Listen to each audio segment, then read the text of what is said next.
In this respect, social manners are important, yet we are often simply not aware of their existence or influence.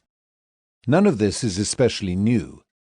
Over 200 years ago, Adam Smith famously reminded us of our desire to establish harmonious social relationships and to fit into society, and to behave in order to please the impartial spectator.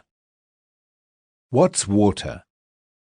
Behavioral economists are fond of telling a joke to illustrate the point that we are influenced by environmental factors of which we are often unaware. Two little fishes are passing the time of day, and a big fish swims past and says, "How's the water, boys?"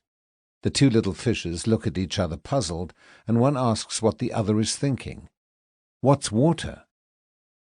The social psychological world is the human equivalent of water to fish. In regard to the manner of social behavior, we do not always or typically behave to maximize our immediate financial self-interest.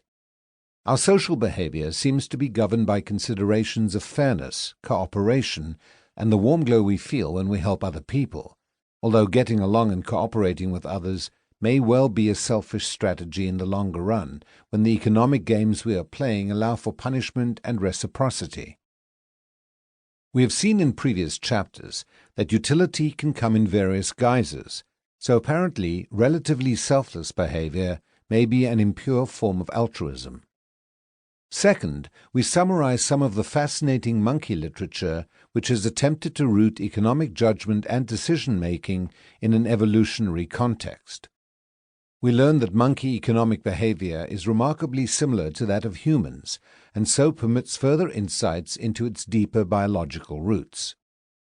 Finally, we examine transient psychological and physiological states, for example hunger, that can be highly influential, which at any moment affects how we think, feel, judge, decide, and behave. These momentarily fluctuating states can even be induced by irrelevant factors, background music, unrelated to the economic problem at hand. In everyday language usage, moods are relevant. Susceptibility to these transient states is related to longer-term stabilities in personality traits. There is now a growing interest in how the heterogeneity, that is, diversity seen in various forms of economic behavior, is related to systematic and measurable individual differences in personality. Example, economically cooperative people tend to be those who score higher on the personality factor of agreeableness, which describes kind and considerate behavior. As far as we can tell, these associations are not washed away by the tide of incentives and situational influences.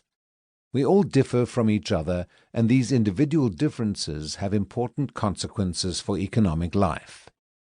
Manners, the social world of economics.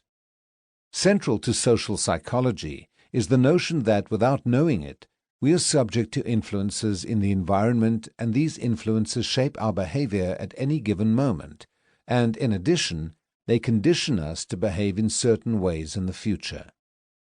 Sometimes these are deliberate attempts to influence us, for example, subtle changes to the choice architecture. Example, in the cafeteria environment, the placing of fruit at the entrance to encourage healthier eating, or blatant commercial campaigns, for example, product advertising. Typically, social influences are often not obvious, and more often than not, we are unaware of their existence. We're oblivious to the social waters in which we swim. More generally, we are subject to tacit influence from other people who, without knowing it, transmit social effects.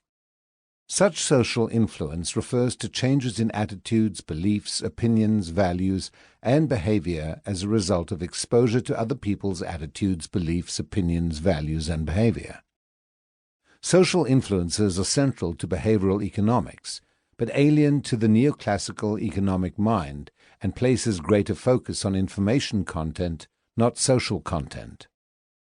It cannot be assumed that our behavior is autonomous in the sense that we first think and then act. We often act for reasons that are not obvious to us.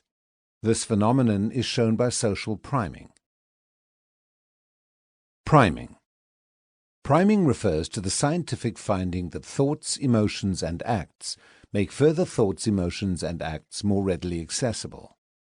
No conscious or cognitively complex deliberation is required for this to happen.